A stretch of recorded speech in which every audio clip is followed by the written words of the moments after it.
What is up, everybody? Welcome into another episode of New Pod here on NotFest.com. As always, I am Joshua Toomey.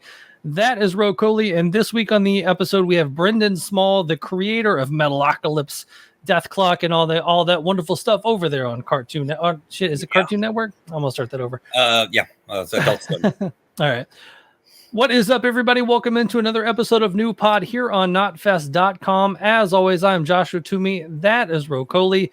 And this week on the episode, we have Brendon Small, the creator of Dethklok, Metalocalypse, and all the wonderful stuff over there on Adult Swim. And we just finished up the interview, but we never actually did an intro in the interview, so we had to throw one on here, man. But yeah, what a great dude. We kind of started off with a little Metallica talk, and then just kind of launched into that. So, but it's great.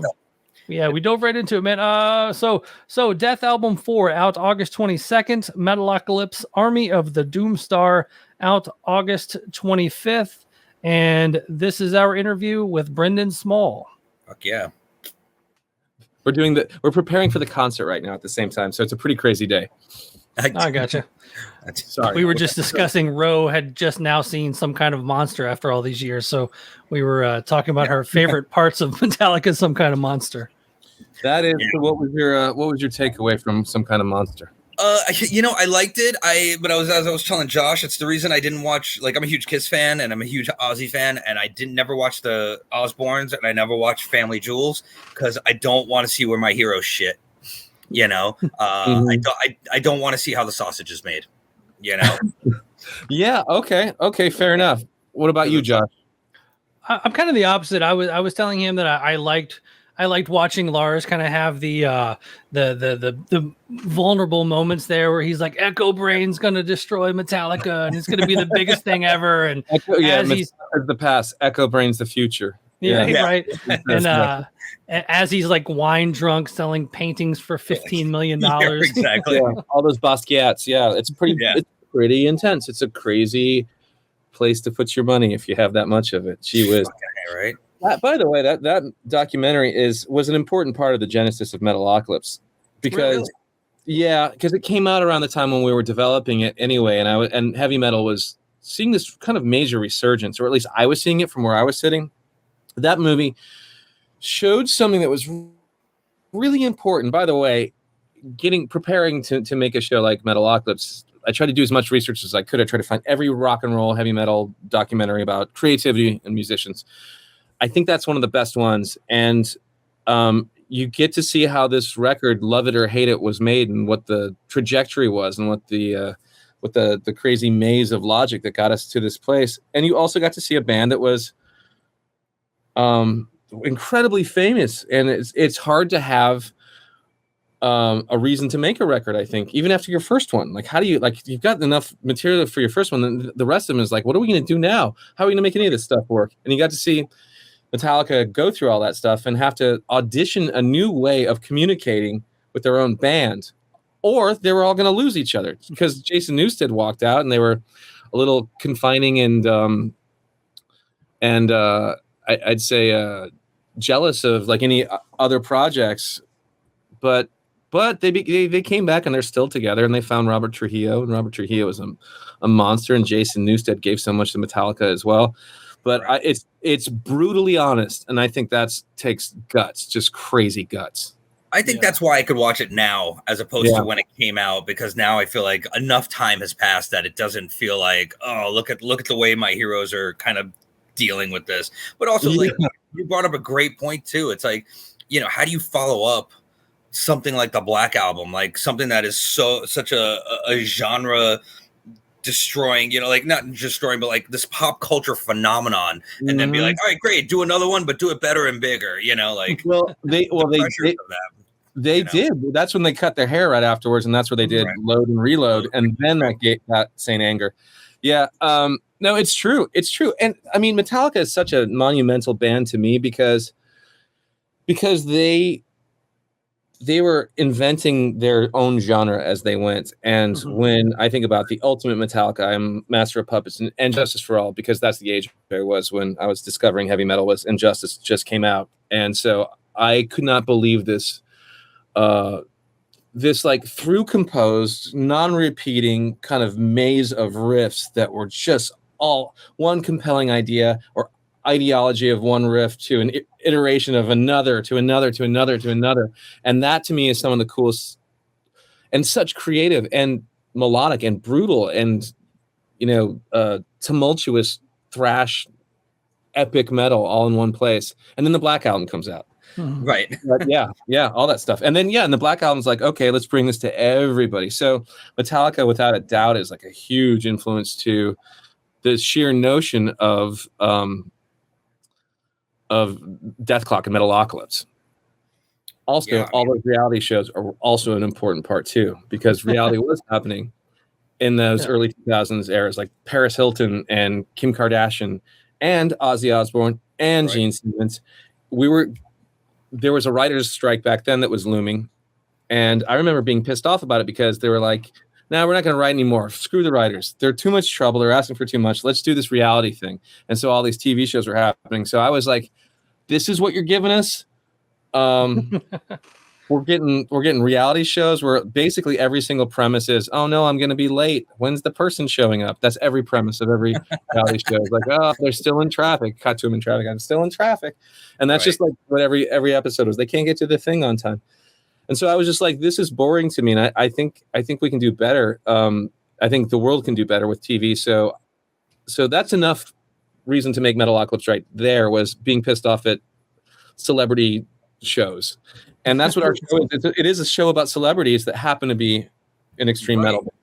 Right. So, when Metalocalypse first came out, was that sort of like you guys just poking fun at all the reality shows? And now it's like, great, let's just see how this ridiculous band deals with their servants and all of that. Yeah, it was kind of, that is it. So there's that whole kind of like upstairs, downstairs, the servants and the lords of the manor are all kind of together.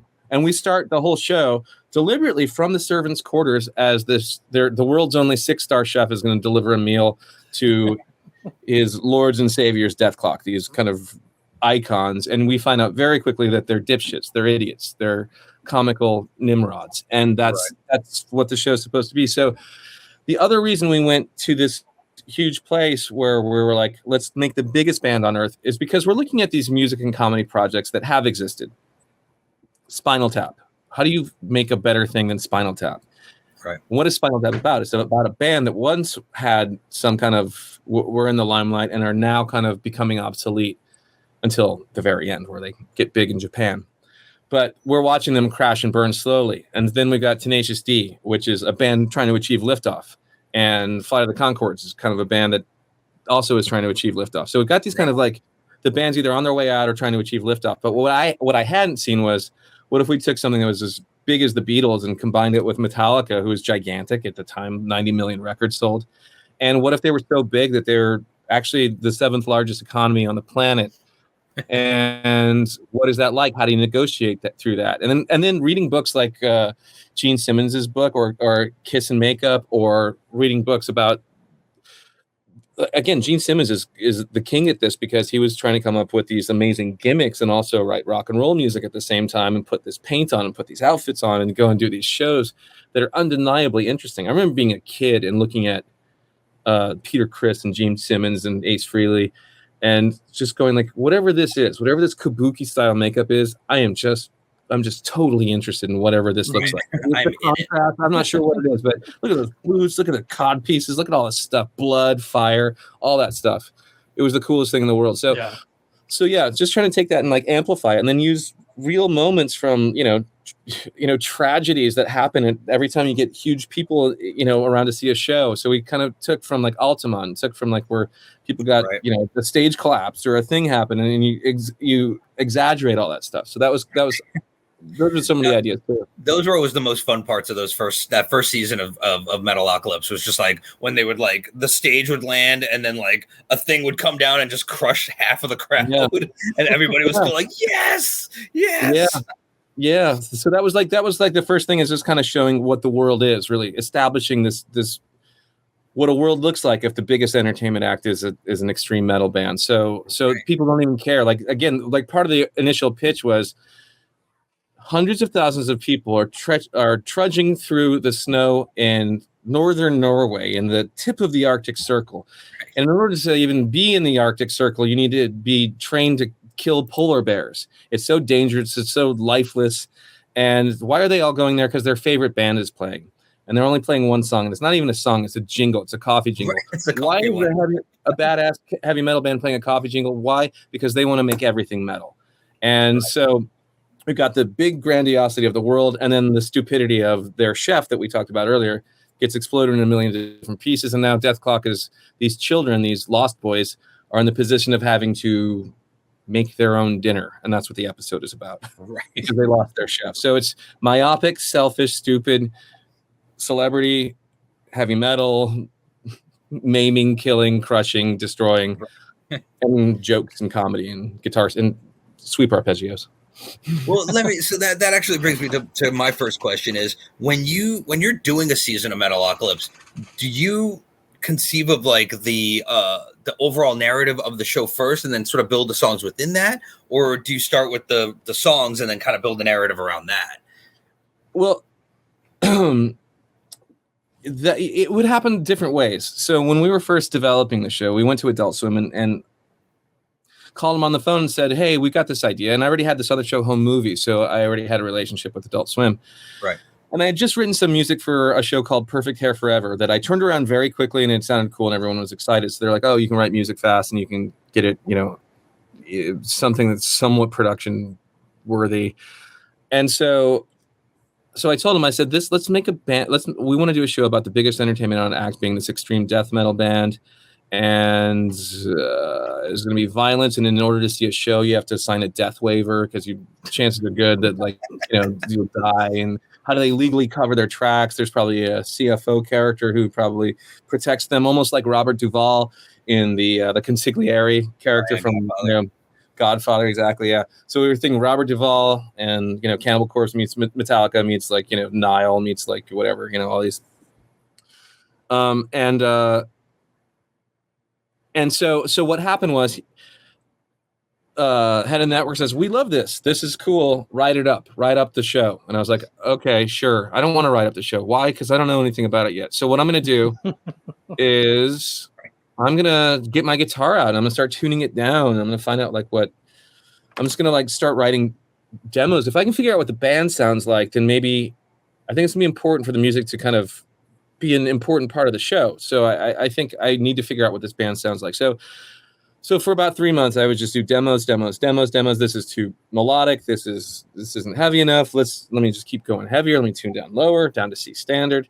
And eventually I kind of had a good run and some kind of cool stuff was happening. So I had some a backlog of some songs. So I would find out through that whole session of that 3 months, I would have what ended up being a good fraction of the first record, just in bits and pieces. And then I would utilize those and I go, oh, I think this song should be the song where they awaken a troll and that should be that vibe. And over here, this is oh, that kind of cool thing. I want that. We'll put in the underwater episode maybe, and I'll figure it out later. And then moment to moment, I would just be like, I don't know what the song is. What was the last song? Was it fast? Was it slow? Was it medium tempo? All right. As long as I don't do that tempo, I'll just put a click track in and I'll just pull the wheel like I'm at in Vegas at a slot machine and see what riff spits out. Sometimes you get a can and a lemon and a shoe, and sometimes you get 2 lemons. You're like, okay, I can work with 2 lemons. Right. So all that stuff. So that's how writing is for me. Is just pull the wheel, pull the lever, and get lucky. Or if there's the slight, and then you sit there and you go, which of these songs do I really want to take to the finish line? Just when you're demoing anything else, which songs do I think am I interested in hearing? Right. What about what can I get behind? Because I got to sit there and I got to work this stuff out and figure out how to make it work. So what am I interested in on top of that? What does my taste tell me in addition to Dethklok's? Because it's Dethklok's show and they're kind of telling me, even though they don't exist, what to do. And I am in the position of trying to not fuck it up in some way. Well, so I'd write as it came. Yeah. Okay. So it kind of all sort of happens at the same time. But going into the record too, because I was thinking about the first record versus this record. You got horses play a part in it, and mermaid murder. You kind of come back to where do horses play a role in this in your whole world? That is a good question. For some reason, horses have a lot to do with, I don't know. I just keep on thinking about horses and explorers. This is a horse to me, This is the Ghost Horse. This is one of the, and I thought Thunder Horse was the name of a song, but I thought that's a great name of a guitar too, a Thunder Horse. So I worked with Gibson to put that out. Yeah. There are horses. There are like horses everywhere. I just don't. I think horse is a funny word. Very serious animal, but a very funny word. It's just fucking horses are funny. And so it's just it's basically me recognizing a pattern. Mermaider is like a saga. It's this. There's something that happens. So all these records, all these Dethklok records, really, when I think about them, it's me still in character as the band. I don't really factor into it, except for my taste sneaks in every once in a while. But I'm really trying to make their record, and then it's also world building. So the topics of these songs are either coinciding with episodes that have existed, but this new record, Death Album 4, is all pretty much brand new material. Some of it's used in the movie, which is why I say pretty much, and then Mermaider is hearkening back to this Mermaider trilogy of music. Right. Making subterranean, strange, underwater god stories is part of this world. Where did it come from? I'm not sure, but I just kept listening to it, and I kept trying to weave it into the show. Go Into the Water is another underwater song from the first record.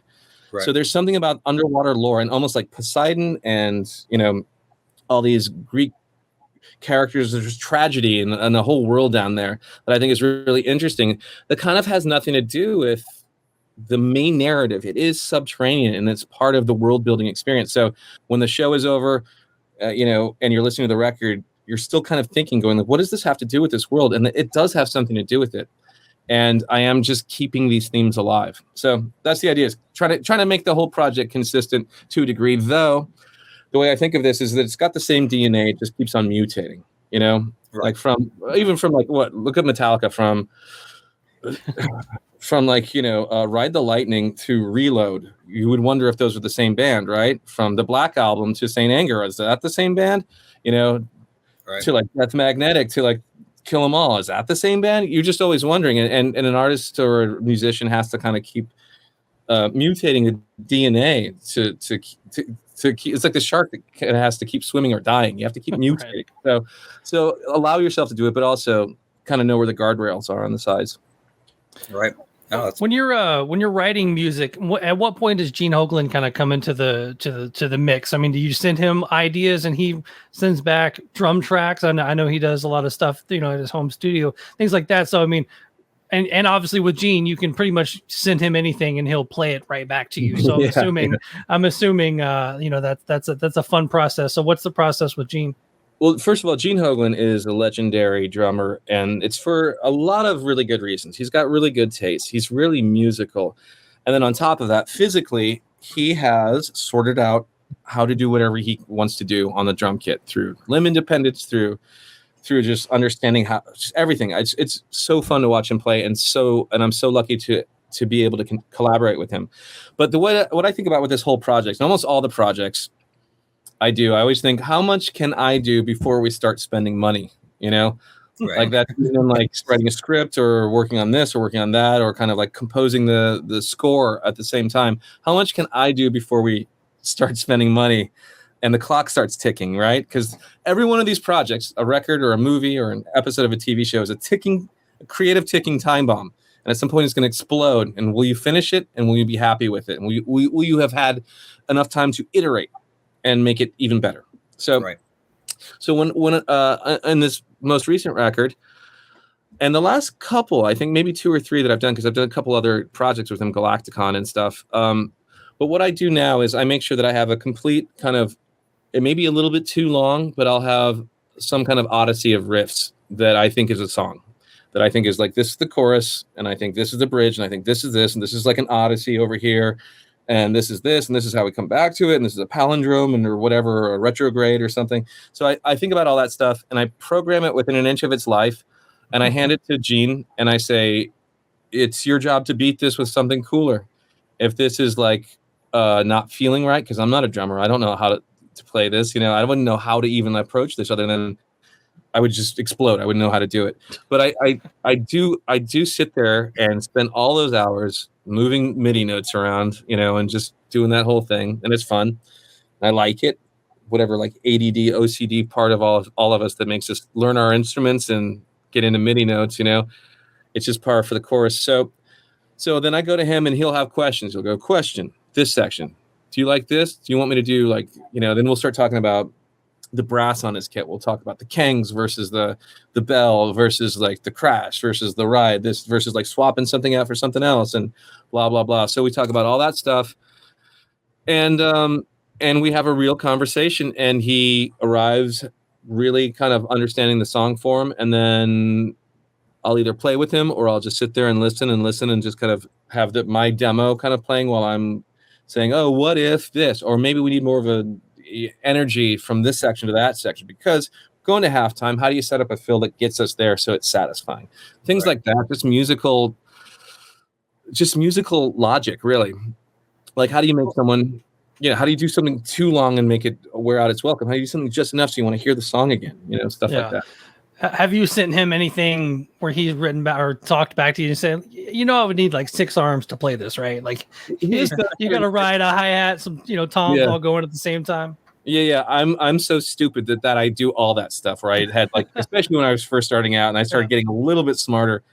But he'll usually say, I don't know how I'm going to do this, and you have this, and you have this. You have like 4 things happening on the downbeat. And I go, well, I bet you can figure it out. And then he does. You're Gene Hoglan. You got this. No, but I really do believe, like, Gene Hoglan, you realize you are Gene Hoglan. So I don't know what to tell you. I think you have to figure it out. But truthfully, like, if we're talking about live stuff, we'll go like, okay, let's do what makes most sense for live. If he can handle everything, though. He's always like, there's never been anything that I've asked him to do that he couldn't do. It may have been uncomfortable for him to do it in that it wasn't, it was just counterintuitive to for a guitar player ultimately programming drums, but he makes it work and makes it sound like it's cutting butter with a hot knife every time, because that's Gene. Nice. And Gene he really cares. Like, he really, really cares about this project a lot, and he really has a lot to say. And when he speaks, the best thing I can do is listen to him and hear what he has to say, because he and I really have a lot of similar music interests that have nothing to do with heavy metal. And we go back to these really weird things from Queen to to Jellyfish, to Andrew Lloyd Webber. For some reason, Gene and I both at some point in our life spent a lot of time listening to Evita, which is the craziest, this song about this woman who grew from obscurity to world recognition, that was like the first woman of Argentina, and this empowerment story. We probably know every word. We'll go, but also the folly of heavy metal and live theater, to me, is not too dissimilar. I can think about King Diamond.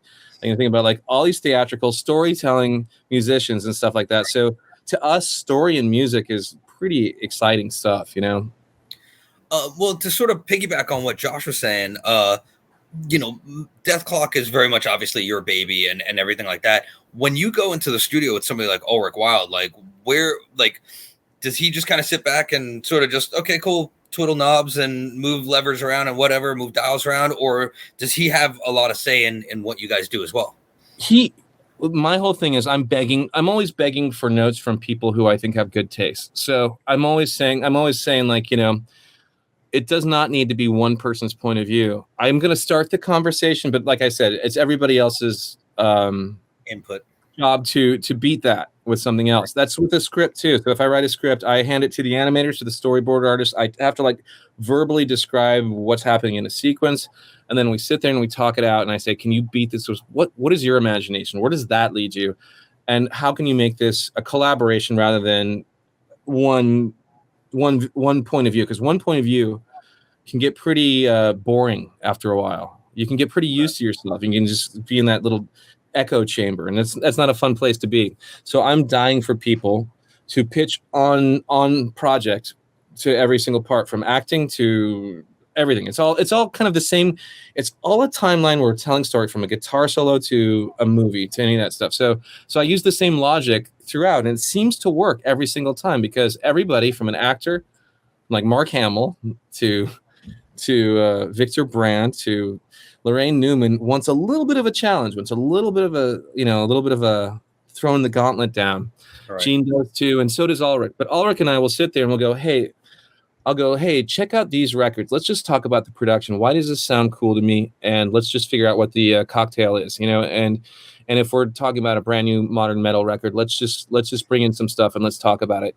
And so he'll go, okay, I'm hearing this. I'm hearing a little bit more mid-range, a little bit more room, hearing this. And then on the drums are definitely like replaced with this. And some of the toms are going to be replaced with this other stuff. So he's really great with drums, Ulrich. And he'll do a bunch of production stuff that I just don't know how to do, that I can't do. And that's why I love that I can't do it, because that means I don't have to do it. And he's good at it. He has to do it.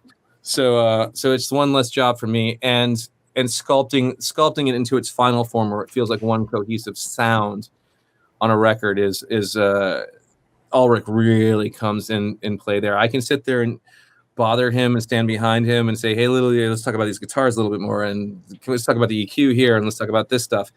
But he'll land the ship. Ultimately, it's him and his nice. ears. And we've got good knobs to twist, and he knows which ones do the right thing. It's just like knowing his gear and having. And also, he's been around and done so many records that he's like just. I remember him telling me one time. Ulrich Wild tells me one time. He said, "He goes, back," and he'll say like, "Hey, back in tape days, before Pro Tools." So I'll go on, talk to me about that, because. He goes, well, what would happen is something would happen as you keep recording on the same tape, or if you're slaving it over to this other thing, there's just an extra kind of like just overall sound that's happening. And it's kind of a wall of white noise that's kind of gluing the whole project together. And at one point he was experimenting with putting just a wall of like room tone, almost like when you're shooting a scene and you need to get room tone, like 30, everyone quiet for 30 seconds so we can glue all the edits together. And he did the same thing, and I actually tried it, and it would start working. It was like this thing that kind of like, because ultimately what you're trying to do is make it sound like it's one piece that was played once, but it's just like a scene in Robert De Niro did 13 takes, and then they cut them together. He was here, then he moved there, and he moved there, and so that's what a record is too. It's the sausage that you don't want to see being made. Right. But we're always very verbal. There are a lot of conversations, and Ulrich just wants to get it right for the project. He thinks about what it is. I mean, he's had to mix a 50-piece orchestra with like probably like 15 guitars on top, and Gene Hoglan and all this stuff. Like, so he's like, I've definitely abused him in many different ways, but he still takes my calls, and he's my neighbor. He lives up the street, so that's even better. Nice. He has the best cheese parties, that's for sure. Oh yeah. Oh, that's right. Yeah. I do want to throw in this. This is for new pod for notfest.com. So there's a new metal element to the show. So we're trying to wedge you in, trying to figure it out. So I figured out the wedge here, and it's get the hence. So yeah. So kind of talk about, I guess my question is, 10, 12 years ago, when you kind of make fun of the new metal stuff, that was definitely at the height of, the butt of, new metal was the butt of the joke. But now, we're kind of having this new metal resurgence where, Limp Bizkit, Korn, and oh my God, look at that dog. That's my dog. That's a good pupper. But like semi asleep over there. She's just checking it out. She shared me talking about new metal and got frustrated. But just kind of talk about kind of new metal being the butt of the joke back in the day, but and 2023 it's kind of make this resurgence. I guess. It's definitely so. New metal came out, and the only objection I had to new metal was there weren't a lot of guitar solos. That was the only problem I had with it, is that where are the guitar solos, and that was my main problem. And I think beyond that, I have, there's no person that does music for a living or does any kind of art for a living that I don't respect, just because this carnival is so bizarre. But I think back then what we really wanted to do was put Murderface's character in a position where he was in charge. And so this is like, to me, it reminds me of the show Bridezillas. Do you remember this show? Yeah. Where like a bride would be like the executive producer for the first time to get all the power to put her dream together, which is her own wedding, and ultimately crash and burn somewhere in the middle and like be inconsolable and realize the pressure's too strong, or they can't handle it. And that was the idea for that. So we thought, it's almost like Dr. Roxo, we wanted to have something that was irritating and annoying to Dethklok because it's kind of the wrong genre. It's not heavy metal. It's this. Right. It's this like other kind of metal leftover kind of thing. Yeah, glam rock, glitter rock, all that stuff. But it's not exactly this thing, and to make it seem like it is, or to act like we're in the same genre, is kind of funny. So we were doing a similar kind of thing with. And by the way, Dr. Roxo and glam rock and all those guitar players and all those bands, definitely, I had every single tape. Like I had every part of those things. So I love them all. From Paul Stanley to David Lee Roth to all that stuff. So what we wanted to do is have basically a band that was on heroin that Murderface couldn't control, and they would have to clean up their vomit at some point. And it ended up being Get Thee Hence. And the rest of Dethklok got to comment on what they thought like a rap rock band with a DJ was. So that was the whole idea with that. And I don't think I had any real comment on it being good, bad, or indifferent. I think it's just another thing inside of the world where we got to, like I said, put Murderface in the hot seat and watch him fry. My favorite part of the crowd kind of attacking the band was they were smashing the DJ's face onto the turntable and kind of making the record scratch at the same time with his face. I think in some comedy you've got to just be a little bit evil every once in a while, but you can only do it with stuff you actually do. Kind of, it only works if you kind of like have respect for the genre, Right. Then you know what kind of absurdity level you can take it to in a way as well. Absolutely. Yeah. Because seriously, if there were like a genre of music I wasn't interested, I couldn't make that show. I just couldn't do it. Even if I were like, to us also, we take the music really seriously on the show. Yeah. Like, we really seriously, like Ulrich and I, and Gene, we're always just going, okay, how can we make this better? How can we make this cooler? How can we make this more exciting? We got to make this the coolest thing in the world because people might listen to it, So we think about that all the time. So we take it so seriously, all of the music, from even when I'm trying to there are moments where I'm trying to cover a Steely Dan type of a sound in one of the episodes in season 4. So they're and then these little Disney songs that I get to write, these little ELO kind of vocodery Disney adjacent things, all that stuff we take so seriously because it's just a little extra piece of production that again, all we're trying to do is make the show stay in your head after the credits roll. Nice. We're just trying to hypnotize you and trying to come back on a date with us. Can we leave something that's lingering in your head so you go on date number 2, 3? So, I mean, in regards to that, then why make this the last season? Is it just kind of has it run its course, or did you always have 4 seasons? This is how it is, beginning and end. Well, we did 4 seasons, and each one of the seasons had a different purpose from the beginning of the season to the end of the season. Right. And we'd gotten to the point where the story that we started, that same story that I was talking about, where Dethklok is in the very first episode. I'm not even sure if I said this story to you guys yet, so I don't know if it's I'm conflating 2 different interviews. Right.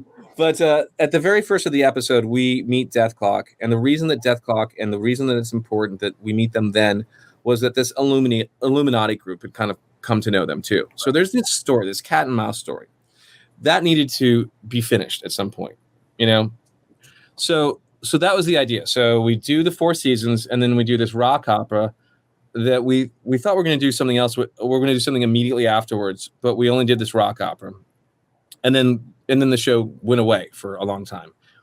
But that was us kind of getting to the end of the first episode. We started a thesis statement here, and we're getting very close to it. And then all this time passed, and now we're doing this movie. It's a movie. It's not a final season, but a 3-act feature.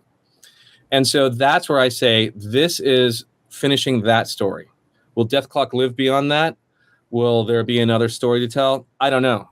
But all I know is that they gave me this amount of time to tell this part of the story, or whatever I wanted to. But I thought this is the conclusion that people have been waiting for a long time. And I need to kind of land this bird, land what I started from the first episode that continued throughout the series to this place. So there is a little tiny story. So if you watch the whole thing, and I would say this is an important recommendation, if you're going to check out the show, please do, but make sure you watch the Doomstar Requiem, the rock opera, because it really sets up a lot of story. We do hold your hand through it and make sure you understand what this is about, but at the same time, you will be a little bit more on the know when you watch the final iteration.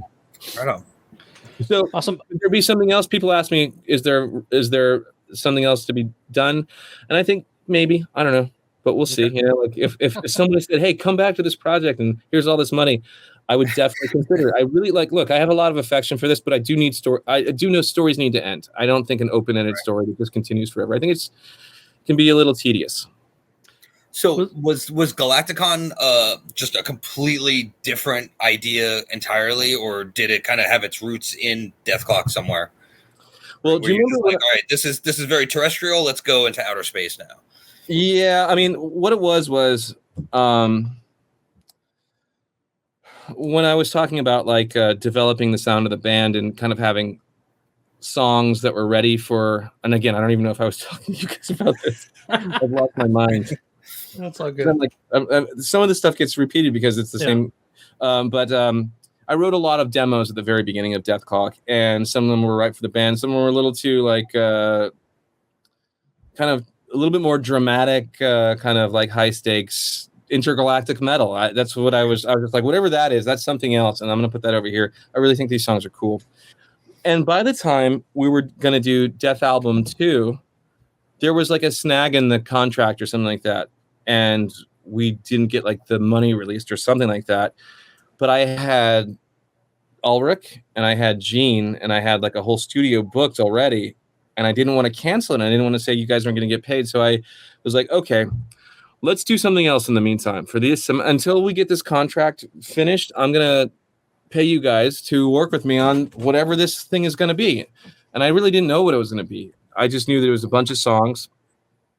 And then slowly but surely, I would start to kind of listen to the songs and go, that's the end of a song. And I was improvising lyrics. And I was like, I know what this is. And I started putting that whole thing together like a big puzzle.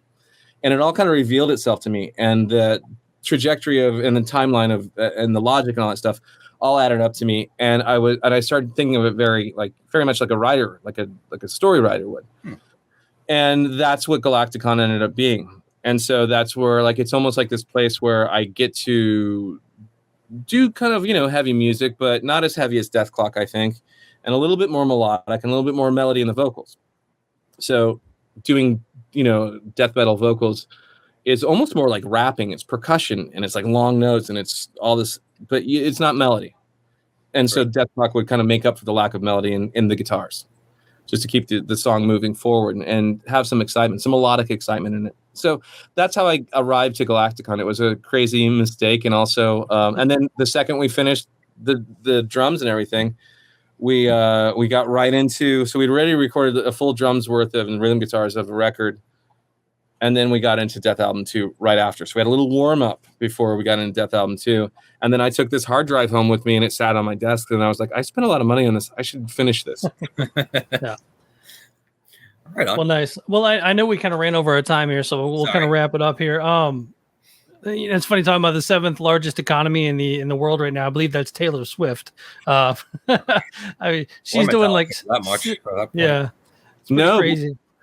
Somebody, I don't know who commented, but somebody commented on something that said like Taylor Swift is Dethklok because she's actually repairing the economy with this tour. Yeah. And I was like, well, that's kind of the idea of what Dethklok is. Like if a pop band can, like the Beatles are the Beatles and they can sway elections. They're so big. Like what if we put a heavy metal band in that place? That was the idea. Like how big, I mean, there was a documentary also called The People versus John Lennon that came out when we were developing the show that was about the CIA and the FBI keeping tabs on a cultural force as powerful as the Beatles. That again, Vietnam is happening. The country is divided and all that stuff. So they're like, let's keep an eye on what this guy's doing because he could really, and he's got it. He and Yoko are out there talking anti-war stuff. What do we do? How do we keep an eye on them? How do we get them to stop this stuff? So that's also part of why we have this tribunal and the thing. But Taylor Swift is doing it. She really is doing it. She has got some power and she's got a fan base that is gigantic. And people just go to they're like, okay, well, we can't get into a 15,000 seat arena, so let's hang out in the parking lot and kind of listen to it. Right, but now they're saying they can't even do that, which is fucking. But again, you're right though, because it's like she's dealing with Congress, and Ticketmaster, and just It's its own little economy. Well, there's a lot of power. It's so funny. The world of writers is striking, and it reminds me, because they're like about to go into this AI world. Nobody knows what to do. And it kind of reminds me of back in the early 2000s when Napster was coming and file sharing and song sharing was happening. And the only person to speak up was Lars Ulrich. Really, like seriously, it's crazy, right? Because that's in that documentary too, where he had the guts to speak up. Now he did threaten everybody by like naming names or something, right? Back of like who downloaded For Whom the Bell Tolls, Jim, Brendon Small. Yeah, come after me. They're breaking into my house. We actually did a parody of something like that in Metalocalypse, where somebody's illegally downloaded something, and then a SWAT team comes in and put them in a sack, and they get disappeared. They just disappear. Yeah. So, oh, geez, what was I? I was Taylor Swift. Oh, geez. Somehow Taylor Swift is knocking out my game somehow. But AI and AI. Yeah. So, but if we had a Taylor Swift back then that could say, I'm pulling all my shit off of Spotify or whatever this until they give a reasonable residual to all the players. That was the time to do that back then, That was like a good time to do it, but everyone was kind of like, oh, geez. And musicians we're not always organized with our words, but Taylor Swift, did talk to Live Nation and all that stuff and ticket sales and all the stuff that is bothering the consumer and stuff. So it's crazy that it kind of feels like history is repeating itself. Here we have like this like kind of Napster moment and this and also new metal. Napster new, but I mean the big thing too is Eddie Vedder, Pearl Jam, and all that stuff kind of fighting Ticketmaster back in the day. Yeah. And when we could go to see shows for $12.50, $15, $20, and there was a service fee of $3, and you're like, oh, that's no big deal. And now if you want, I bought 2 tickets to see Bill Burr, and they were $50 a piece, and then the total was $150. It was like buying a third ticket with fees and all the other nonsense on there. It's like that Power Trip show that's happening in India or whatever. It was like $600 for the tickets if you went all 3 days, but then the service fees were $400. I was like, oh my god, dude, that is ridiculous. Yeah, everything costs so much right now. It's bonkers. So, well, I have one last question, and I mean, I don't know if this is the type of thing that's on everyone's mind, but Dethklok and Baby Metal. I'm curious because I feel like Baby Metal is one of those very divisive kind of bands in the metal industry, in the metal community. I'm just kind of curious where that collaboration, that even just touring together, the idea of like, no, we're going to do this, Dethklok Baby Metal tour. It's funny. When I think about them, Baby Metal, I think they are doing something that is not a normal look. What do I love about heavy metal is like when Iron Maiden gets on stage, when King Diamond gets on stage. We were talking about Andrew Lloyd Webber and musicals and all that stuff. Right. All this stuff fits into the same place to me. It's all part of the same kind of like, what is the most theatrical, crazy, bonkers event that you can see? And what is different? What is unique?